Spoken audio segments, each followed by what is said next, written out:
आम्ही हा कधी हे केलेला नाहीये. समज की त्या भागातले लोक आहेत की आपल्या भागातले व्यक्ती, आपला असो, आपल्या एरियातला असो, मोर्शीतला असो किंवा भोसरीतला असो, प्रत्येक व्यक्तीचा कॉल उचलणे आणि काम करून देणे, जेवढं आपल्याला करता आलं तेवढं आपण केलेलं आहे.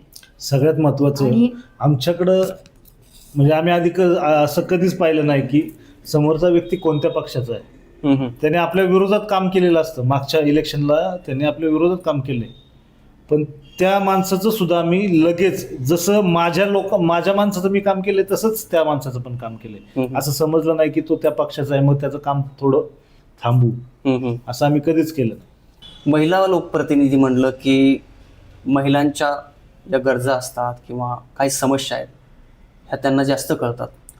तर महिला सुरक्षा संदर्भात तुम्ही काय पावलं उचललेले आहेत लोकांनी?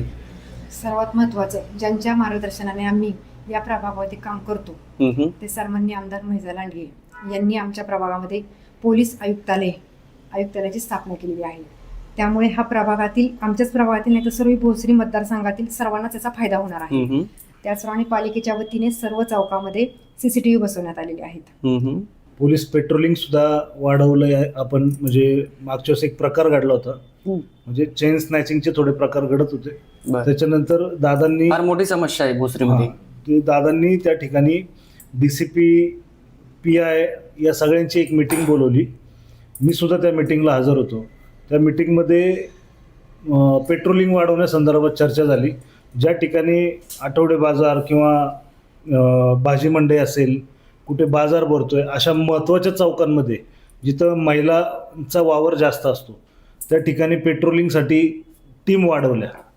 तुम्ही पाहिलं असेल, एक निर्भया पथक त्या ठिकाणी स्थापन करण्यात आलं. ते निर्भया पथक सुद्धा आपल्या प्रभागामध्ये त्याचे राऊंड वाढवण्यात आले. आता तो जो चेन स्नॅचिंग असेल किंवा महिलांच्या काही या घटना घडल्या असतील त्या बऱ्याच प्रमाणात आता कमी झालेल्या आहेत. आणि सगळ्यात महत्वाचं, जसं आता नम्रताने सांगितलं की पोलीस आयुक्तालय आपल्या प्रभागामध्येच आलेलं आहे. महेशदादांच्या कार्याला मी खरंच सलाम देतो. एवढे मोठे प्रोजेक्ट आणणं म्हणजे कोणाला शक्य झालं नाही. ते दादांनी माझ्या प्रभागात इकडं करून दाखवलं. त्यामुळं खरा अभिमान मला आहे की माझ्या प्रभागात हे प्रकल्प आले. आणि सगळ्यात महत्वाचं, कमिशनर ऑफिस इथं आल्यामुळं शिस्त लागणार आहे.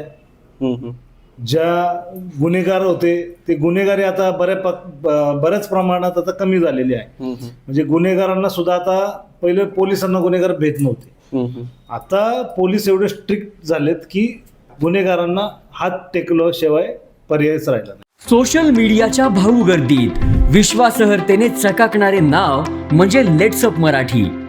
सगळ्या नागरिकांना ती स्पीच, ती लेट्सअप वरील मुलाखती म्हणजे विचारांचा खजिना. त्यानंतरच्या निवडणुकीमध्ये मला सोडून गेले.